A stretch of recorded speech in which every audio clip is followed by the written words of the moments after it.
The FBI released doorbell camera images showing a masked suspect at Nancy Guthrie's home.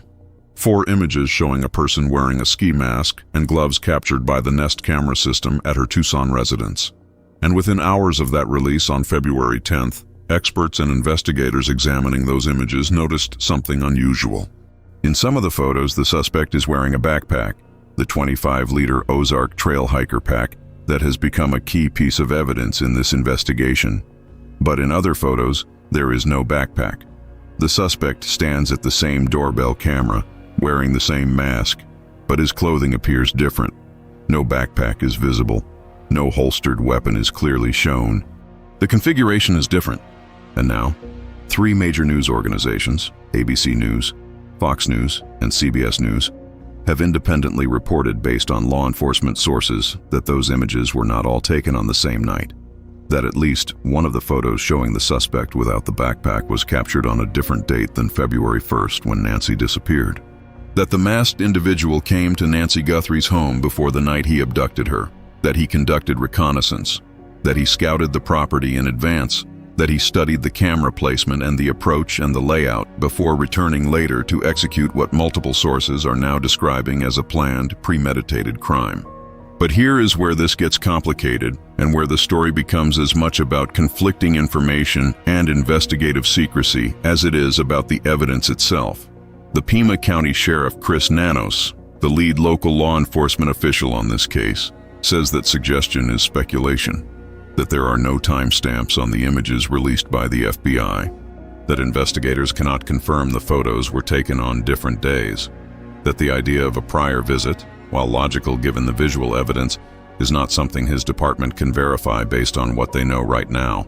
So we have 3 news organizations with separate law enforcement sources all saying the same thing. He came before. The photos are from different dates. This was scouted in advance. And we have the sheriff saying we cannot confirm that. It is speculation. We do not have evidence proving those photos are from different days. 3 independent confirmations from major news outlets versus an official denial from the lead investigator. Both cannot be completely right. Someone has information that is not being shared. Someone is interpreting evidence differently.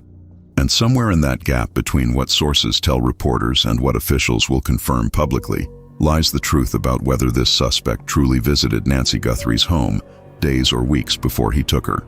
If you want to understand what is actually happening in this investigation, why multiple credible sources are confirming information that official law enforcement will not publicly verify, what the visual evidence in those FBI photos actually shows, and how investigators use doorbell camera data to establish timelines and patterns of behavior, then subscribe to True Crime Vault right now.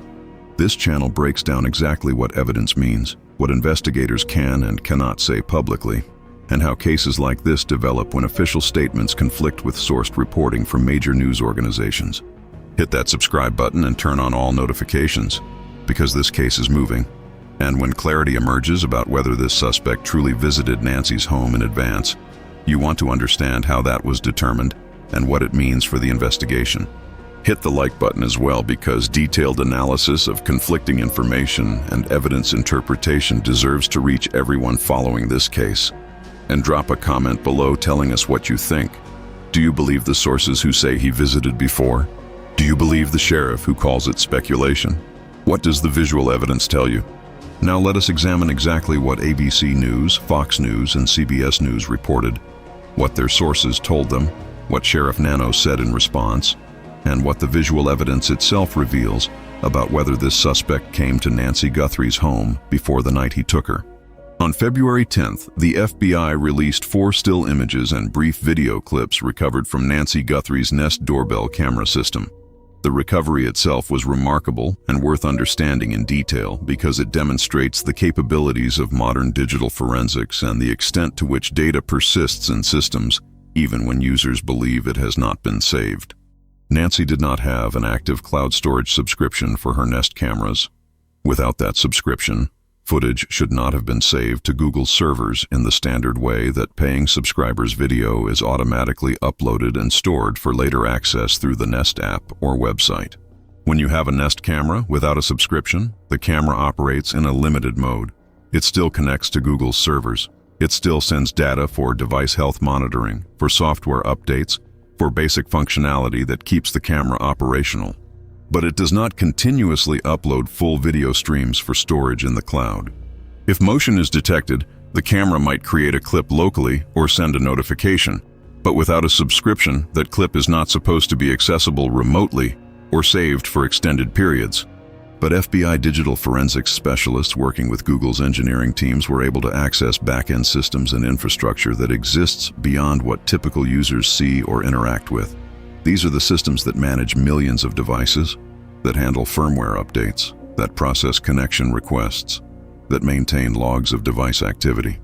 And within those systems, there are often fragments of data, cached images, metadata, or temporary files that exist for technical operational reasons, but that are not intended to be permanent storage or user-accessible content.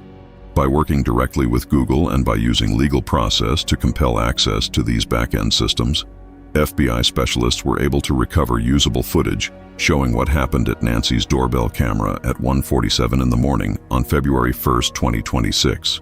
That footage showed a person approaching the camera wearing a ski mask that completely covered their face, preventing any facial identification, wearing gloves that covered their hands, preventing fingerprint deposition on surfaces, carrying a backpack that was later identified as an Ozark Trail hiker pack sold exclusively at Walmart stores, and carrying what appeared to be a holstered handgun, positioned awkwardly at the waist over the groin area as FBI Director Kash Patel would later describe it. The person reached toward the camera. The FBI statement released with the images explained that the suspect attempted to knock the camera down by tapping it lightly, and when that initial attempt failed, covered the lens with foliage from a potted plant that was near Nancy's front door. The camera disconnected at 1:47 a.m. 25 minutes later at 2:12 a.m., another camera somewhere on Nancy's property detected motion, but did not record video because the recording capability had been compromised. And at 2:28 a.m., 41 minutes after the first camera went offline, Nancy's pacemaker monitoring application disconnected from her phone, indicating she was no longer in proximity to the phone, which was later found inside the house by investigators. The 4 images released by the FBI on February 10th showed the suspect from multiple angles as captured by the doorbell camera. The images are in black and white, which is typical for night vision or low-light camera modes. The suspect's face is completely obscured by the ski mask. The gloves cover the hands entirely. The backpack is visible in some images, clearly strapped to the suspect's back, the bulk of it evident in the silhouette. And almost immediately upon release of these images, people examining them closely noticed differences between the photos that seemed difficult to explain if they were all taken during a single continuous visit to the door. In some of the photos, the suspect is clearly wearing the backpack. The straps cross over the shoulders and chest. The bulk of the pack is evident protruding from the back. The overall silhouette shows a person carrying a load, but in other photos from the same set of 4 released images, there is no backpack visible. The suspect's back appears flat. No straps cross the chest or shoulders. The silhouette is noticeably different, slimmer, without the bulk that a 25-liter backpack creates. Additionally, observers noted that the clothing appeared to be in what the Pima County Sheriff's Department would later describe as different stages of attire. Not dramatically different clothing perhaps, but noticeably different in how items were configured or positioned, in how the outfit presented visually. Experts examining the images, former law enforcement officials providing commentary to media, and members of the public following the case all questioned whether the 4 images could all be from the same visit to the door. If someone approaches a doorbell camera wearing a backpack and the interaction lasts only the brief time it would take to tap the camera, attempt to dislodge it, and then cover it with plant leaves, you would not expect that person to have time to remove the backpack during that interaction. And why would they? The suspect was actively trying to disable the camera. That suggests urgency. That suggests someone who wants to complete the task quickly and move forward with whatever they came to do. Taking off a backpack in the middle of that brief encounter makes no logical sense. The logical inference from seeing photos that show the suspect with a backpack and photos that show the suspect without a backpack is that those photos were taken at different times during different visits to the door. That is the simplest explanation. That is the explanation that requires the fewest assumptions about unlikely behavior. like removing and replacing a backpack during a brief interaction with a camera you are trying to disable. On February 23rd, ABC News broke the story that would reframe how this investigation is understood. Citing unnamed sources, ABC reported that the suspect had been to Nancy Guthrie's home prior to the night she disappeared, that at least one of the doorbell camera images released by the FBI showed a previous visit, that this indicated the crime was not impulsive or opportunistic, but involved advanced planning and reconnaissance. ABC did not specify which image or images were from the earlier visit. They did not specify what date that earlier visit occurred, but the report was explicit and unambiguous. Multiple visits, reconnaissance, advanced scouting, planning. ABC's sources, described as people with knowledge of the investigation, told them that the same masked individual visible in the footage from February 1st had appeared at Nancy's door on another occasion. That doorbell camera data recovered by the FBI included images from that prior visit, and that this discovery was significant for understanding the nature of the crime and the level of premeditation involved. The next day, February 24th, Fox News Digital published their own reporting confirming ABC's story independently through their own separate source. This is important. Fox did not simply repeat what ABC had reported. They went to their own contacts within law enforcement and received independent confirmation of the same information. Fox cited a source with knowledge of the investigation who told them directly that one of the Nest doorbell camera images released by the FBI was taken on a different date than the others. Fox's source used language that was clear and definitive. The new details indicate the masked suspect scouted the home in advance of Nancy's suspected abduction on February 1st. Fox's source confirmed the reconnaissance but declined to specify what day the earlier image was taken, citing the active investigation as the reason for not providing that level of detail. And critically, Fox reported that when they contacted Pima County Sheriff Chris Nanos for comment, Nanos told them the information about different dates did not come from him. This is significant because it establishes that the source speaking to Fox was not the sheriff himself, but someone else within the broader investigative team or someone with access to investigative information. Fox's report included expert analysis from retired FBI Supervisory Special Agent Jason Pack, who provided context for what a prior reconnaissance visit would mean. Pack told Fox that the suspect casing the home reveals the crime was not impulsive and that it required planning. He stated that this is sophistication, the hallmark of someone who thought about the situation before they acted. Pack emphasized that it matters significantly from a legal standpoint because premeditation and planning elevate the severity of what investigators are examining. Under criminal law, crimes committed with premeditation are treated more seriously than crimes committed impulsively. The difference can be enormous in sentencing. Pack also made an observation that cuts to the core of what this evidence reveals about the suspect's mindset and capabilities. He said the suspect may have thought they were being careful by wearing a mask and gloves and by trying to disable the camera. But appearing twice on camera while trying to avoid identification is not careful. It is exposure. Every visit to the property is another opportunity for evidence to be created. Every time the doorbell camera activates, there is potential for images to be captured and stored in systems that the suspect may not understand or may not know exist. The suspect believed he was avoiding identification by masking his face. But he created multiple data points across multiple visits that investigators can now analyze and compare. Then CBS News, the BBC's US partner, reported the same information through their own independent sourcing.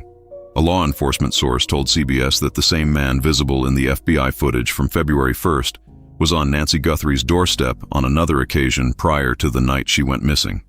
CBS carried images that they credited to the FBI showing the masked man without the backpack, which according to their source were captured by the Nest doorbell camera sometime prior to the date of the suspected abduction. CBS acknowledged that it was unclear exactly when the images were taken, but their source confirmed the fundamental point. Multiple visits, prior reconnaissance.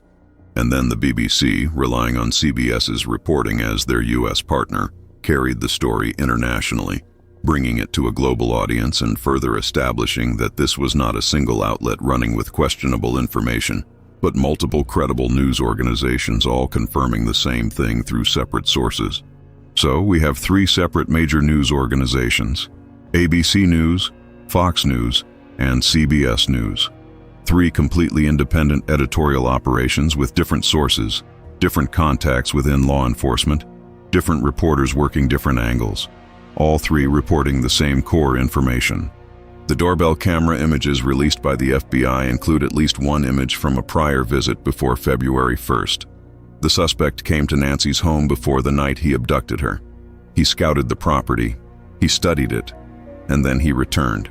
Before we continue with how the sheriff responded, take a moment to really think about what it means that 3 major news organizations independently confirmed this. News outlets do not report information from law enforcement sources lightly.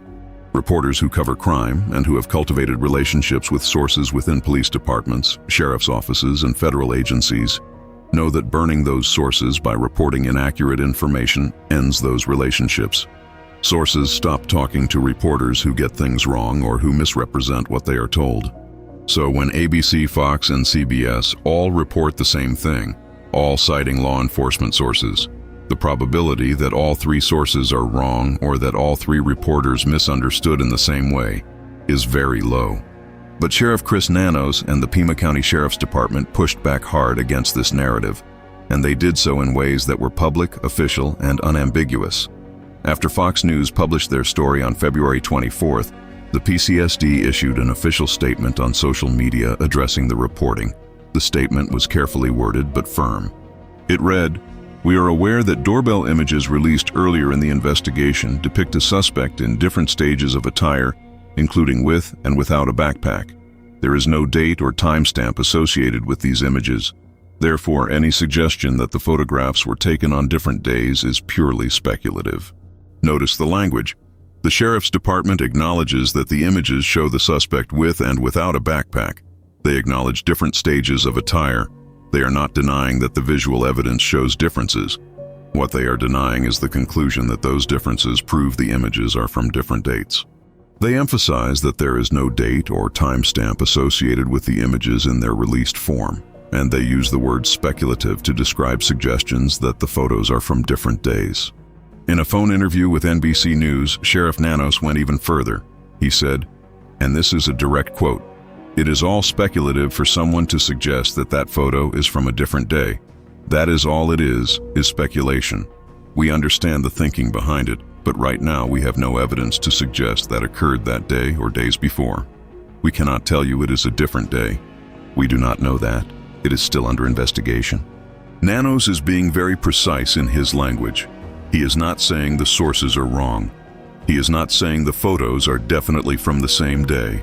He is saying his department cannot confirm they are from different days based on the evidence they have.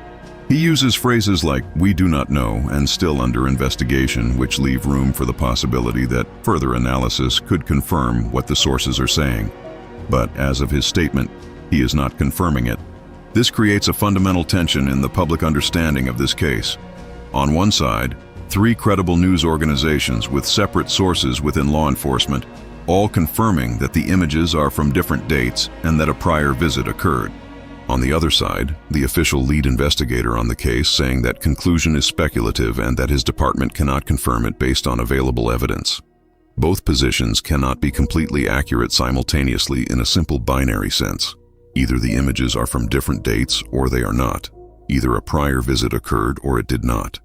But the reality of how investigations work and how information flows is more complex than that binary.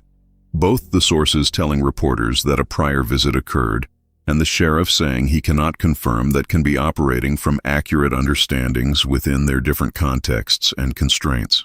Let me explain how that works. Sources within law enforcement who speak to reporters on background or under conditions of anonymity have different obligations and different standards than officials speaking on the record. When a source tells a reporter that images are from different dates, that source may be sharing their professional judgment based on examining the evidence, based on technical analysis that has been done, based on briefings they have received, or based on working theories that the investigative team is operating under. That source believes the information is accurate. That source may have very good reasons for that belief. But that source is not testifying in court. That source is not making an official statement that will be scrutinized by defense attorneys. That source is sharing information with a reporter who will publish it as sourced information, not as official confirmation. Sheriff Nano, speaking on the record as the lead official on the case, operates under much stricter constraints. Everything he says officially can and will be examined by defense counsel if and when someone is arrested and prosecuted. Everything he confirms can be challenged. Everything he states as fact has to be supportable with documentation and evidence that meets legal standards. If Nano says definitively that images are from different dates, he needs to be able to back that up with timestamps, with technical analysis, with documentation that proves it beyond question. If he cannot do that yet, even if he strongly suspects or believes the images are from different dates based on visual evidence and investigative context, he may choose not to confirm it publicly. Additionally, there are strategic investigative reasons why a sheriff might decline to confirm information even when that information is accurate. If the suspect does not know that investigators are aware of a prior reconnaissance visit, that could provide tactical advantages. The suspect might make statements or decisions based on the belief that he was only captured on camera on February 1st. He might not know that investigators are looking at his movements in the days or weeks before. Confirming publicly that a prior visit is known eliminates that tactical advantage. It tells the suspect exactly what investigators know. Nanos may also be frustrated that information is leaking to media before he is ready to release it or before it has been fully investigated and confirmed. Leaked information creates media narratives that can complicate investigations by generating tips based on speculation, by creating public pressure to confirm or deny details, or by alerting suspects to what investigators know. By pushing back publicly against leaked reports, even accurate ones, a sheriff maintains some control over the information environment and signals that the investigation will be conducted based on evidence, not media reporting. Now let us examine the visual evidence itself in detail to see what it actually shows and what inferences can reasonably be drawn from it. The FBI released 4 images. At least one of those images, and possibly more, shows the suspect without the backpack that is prominently visible in other images. The Pima County Sheriff's Department acknowledges this fact in their statement when they say the images depict a suspect in different stages of attire, including with and without a backpack. That acknowledgement is important. The visual difference is not in dispute. What is in dispute is the interpretation of what that difference means. There are really only 2 possible explanations for why some images show a backpack and some do not. Either the images are from different occasions on different dates when the suspect visited with and without the pack, or the images are all from February 1st and the suspect removed and replaced the backpack during the interaction. Let us evaluate both possibilities honestly. The second explanation, that all images are from February 1st and the backpack was removed during the encounter, requires us to believe that in the middle of approaching the doorbell camera, attempting to knock it down, and then covering it with foliage, the suspect took time to remove his backpack, was photographed without it, and then put it back on. What would be the purpose of removing the backpack during this brief interaction? The suspect is actively trying to disable a camera. That is not the time to adjust your equipment. That is the time to complete the task quickly and move forward. Additionally, we know from the timeline that the camera disconnected at 1:47 a.m. The interaction at the door was brief enough that by 2:12 a.m., 25 minutes later, motion was being detected elsewhere on the property. This suggests the suspect moved from the door to other locations fairly quickly. There is no indication of a prolonged interaction at the doorbell where removing and replacing a backpack would make any sense. The first explanation, that images showing different configurations are from different visits on different dates, requires fewer assumptions and fits the evidence more naturally. If someone visits a property on one occasion to scout it, they might come in regular clothing without equipment. They are just looking, just observing, just seeing what the camera placement is and what the approach looks like. Then, when they return on the night they plan to execute the crime, they come fully equipped. Backpack for carrying tools or for carrying something away, weapon for confrontation or control, full operational setup. This pattern is common in planned crimes. Reconnaissance first, execution later. And if Nancy's doorbell camera captured both visits, if Google's back-end systems retained data from both the earlier scout and the February 1st execution, then the FBI recovery would have produced images from both occasions. That is the straightforward explanation for why some images show a backpack and some do not. The investigative context surrounding the case also supports the interpretation that a prior visit occurred. Authorities made specific requests to Nancy's neighbors for security camera footage. They did not just ask for footage from February 1st. They asked for 3 distinct time frames, the entire month of January, the specific night of January 11th between 9 p.m. and midnight, and the hours surrounding Nancy's disappearance between January 31st and February 1st. Why request footage from the entire month of January if investigators believed the suspect was only at the property on February 1st? That broad request covering 31 days suggests investigators were looking for something they thought might have occurred during that month, but they did not know exactly when. Why single out January 11th specifically and ask for footage from a 3-hour window on that evening if there was no reason to believe something significant happened that night?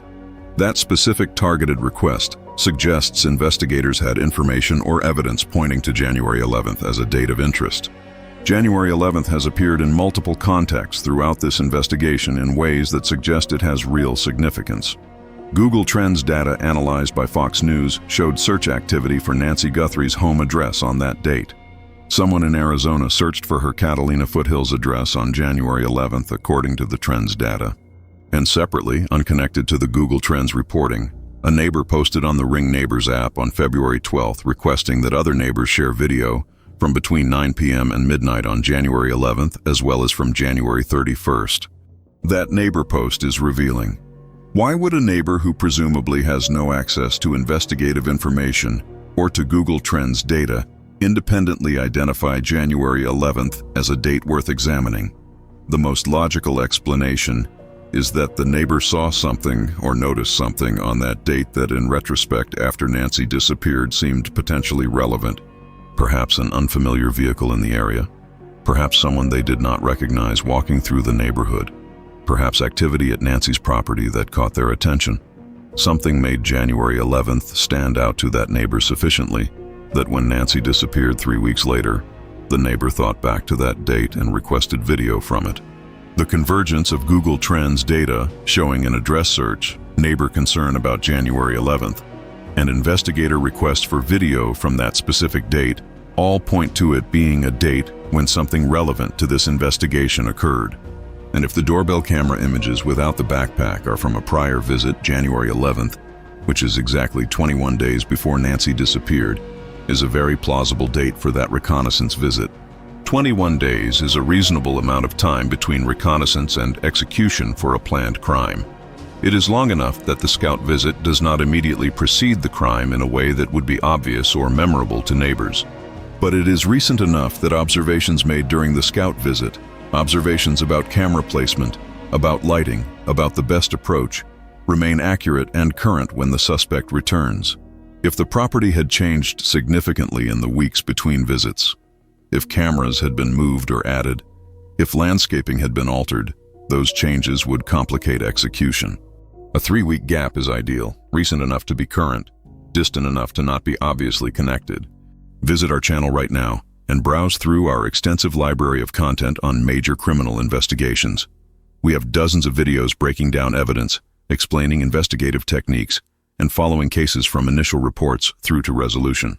Subscribe so you never miss an upload. Like this video. And leave a comment with your analysis of whether the images are from different dates. We want to hear your reasoning. Now let us continue examining what this evidence means and why the question of prior reconnaissance matters so much legally and investigatively. The legal significance of proving a prior reconnaissance visit cannot be overstated. In criminal law, the difference between premeditated crimes and crimes committed impulsively or opportunistically is enormous.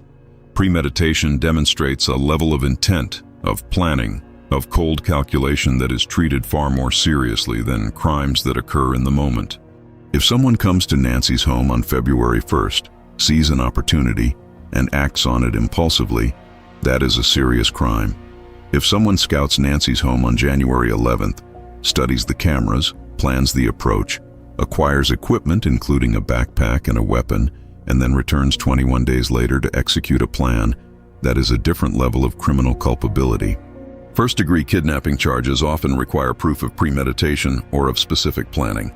The existence of a prior reconnaissance visit, if it can be proven through doorbell camera images with timestamps and through corroborating evidence like Google searches for the address or witness observations of unfamiliar people in the neighborhood on January 11th, would provide powerful evidence of that premeditation.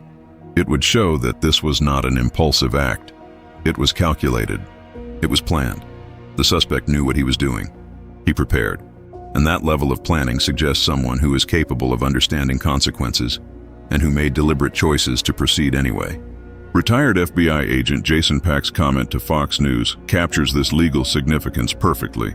He said that premeditation and planning elevate the severity of what investigators are examining. That means harsher charges. That means longer sentences if convicted. That means prosecutors have stronger cases to present to juries. A jury hearing that the suspect visited the property once on the night of the crime might question whether this was planned or opportunistic. A jury hearing that the suspect visited weeks earlier to scout the location, that he studied the cameras, that he searched for the address online, that he planned every detail before executing, is hearing about someone who made conscious, deliberate choices at every stage. Pack also made the observation that appearing twice on camera while trying to avoid identification is not careful. It is exposure. This is the paradox of the suspect's behavior. He wore a mask to prevent facial identification. He wore gloves to prevent fingerprint evidence. He tried to disable the camera. All of that suggests someone who understood the importance of avoiding evidence creation. But he visited the property multiple times, and each visit created another opportunity for the camera to activate, to capture images, to create data that could be recovered later. If he had visited only once on February 1st, there would be one set of images. By visiting earlier to scout, he doubled his exposure.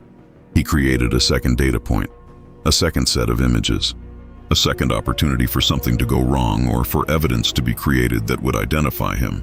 This suggests someone who understood some aspects of evidence and surveillance, but who did not fully grasp how doorbell camera systems work or how data persists in back-end systems. He may have believed that without an active cloud subscription, Nancy's camera was not saving footage. He may have thought that by disabling the camera during his final visit, he was eliminating the only evidence of his presence. He did not anticipate that the FBI could recover data from Google's back-end systems, and he certainly did not anticipate that his earlier scout visit had also been captured and stored in ways that would allow it to be recovered weeks later. Now let us think carefully about why Sheriff Nanos might be denying or refusing to confirm what 3 separate news organizations have reported through their sources. I have already discussed some strategic reasons related to investigative tactics and information control, but there is another dimension worth exploring. The standard of proof for public official statements is different from the standard of proof for sourced reporting. When a law enforcement source tells a reporter on background that images are from different dates, that source is sharing information based on their access to the investigation, their examination of evidence, and their professional judgment about what that evidence shows.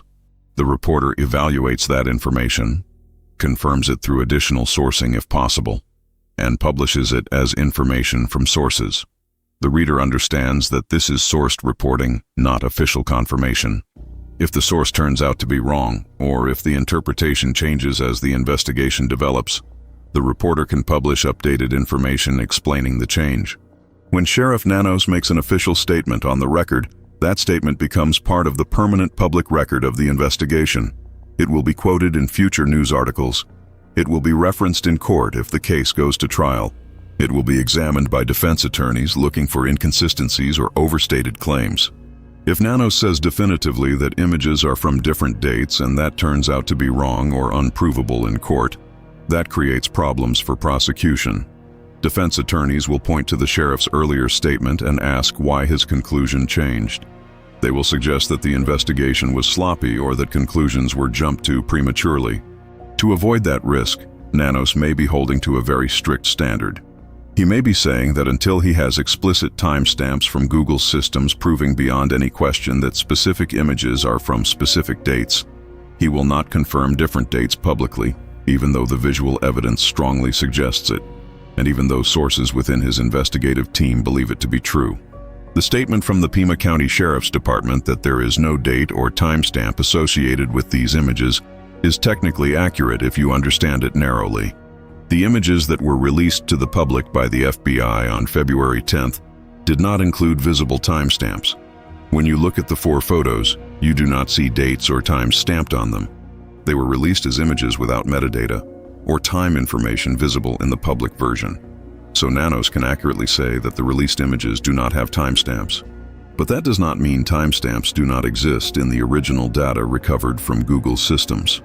The FBI, working with Google, recovered this data through forensic processes that would have included extracting any available metadata, any system logs, any technical information about when images were captured or when camera activations occurred.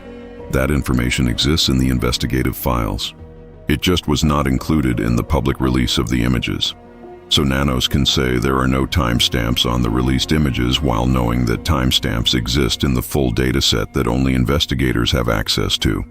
This distinction between what is in the public images and what is in the full investigative data is important for understanding how both the sheriff's denial and the source's confirmation can be simultaneously honest within their contexts. The sources have access to the full data or to briefings about the full data. They know what the timestamps show or what the technical analysis indicates. The sheriff speaking publicly is limiting his statements to what is provable from the publicly visible images alone, which do not have timestamps. Both can be operating honestly within those different frameworks. Let me walk you through what likely happened with the data recovery and why that would support the sources being correct about different dates. When the FBI worked with Google to recover data from the back-end systems that Nancy's Nest camera connected to, they would not have just grabbed random image files. They would have worked with Google's engineers to identify all data associated with Nancy's specific device over a period of time. Google systems maintain logs of when devices connect, when they transmit data, when motion detection events occur, when any kind of activity happens. Those logs have timestamps. They are how Google's systems operate and manage millions of devices. If Nancy's camera detected motion and captured an image on January 11th, even without a cloud subscription, that event would have created a log entry on Google's servers. The device connected. The device sent health data or a connection ping. Something happened that created a record. The image itself might have been compressed, might have been reduced to a thumbnail, might have been stored temporarily in systems designed for device management rather than user access. But it existed, and forensic specialists with the right access and tools could recover it. When the FBI retrieved data for this investigation, they would have gotten everything Google's systems had for Nancy's device. Images from February 1st when the camera was disabled, and images from any other dates when the camera activated and captured something that was stored in any form in Google's systems. The technical metadata, the system logs, would show when each piece of data was created. That is how digital forensics works. You do not just get images. You get images with associated metadata showing when they were captured, when they were transmitted, when they were stored, what device they came from, and every other piece of technical information the system recorded. So the sources telling ABC, Fox, and CBS that images are from different dates are likely basing that statement on having seen or been briefed on that technical metadata. They know from the system logs that some images are timestamped January 11th or another date in January, and other images are timestamped February 1st. They know this because the digital forensics analysis showed it. But Sheriff Nanos, speaking publicly, is not confirming it because either he has not seen final confirmation of that analysis, or he has strategic reasons for not confirming it, or he is holding to a standard that requires something more than metadata before he will state it as fact. Subscribe to True Crime Vault if you have not already. Turn on all notifications. This case is developing, and the question of whether prior reconnaissance occurred is central to understanding who this suspect is and how he operates. When more information emerges, and it will, you want to be here to understand it. Hit that like button. Visit our channel to see our other comprehensive coverage of major investigations. And drop a comment telling us your analysis. Do you think the 3 news organizations are correct? Do you think the sheriff is being strategic in his denial? What does the visual evidence tell you? Now let us continue examining what this all means for the investigation and for finding Nancy. The investigation into Nancy Guthrie's disappearance has now entered its 24th day. 24 days during which her family has pleaded for her return, during which investigators have pursued every available lead, during which the public has provided close to 40,000 tips trying to help find her. Savannah Guthrie has offered $1 million, bringing total rewards to $1.2 million when combined with the FBI and Crime Stoppers offers. The family has acknowledged publicly that Nancy may already be dead, but that they need to know where she is, regardless of the outcome. The investigation has become one of the most intensive and resource-heavy cases in recent Arizona history. And now we know, or strongly suspect, based on reporting from 3 major news outlets, that the person responsible for Nancy's disappearance came to her home before the night he took her, that he stood at that doorbell camera on at least one prior occasion, that images exist showing him without the backpack that he wore on February 1st, that he scouted the property, that he studied the cameras, that he planned. Whether Sheriff Nanos confirms that officially, or whether he continues to call it speculation, the weight of evidence points in that direction. The visual differences in the photos support it. The independent reporting from ABC, Fox, and CBS confirms it. The investigative requests for January footage corroborate it.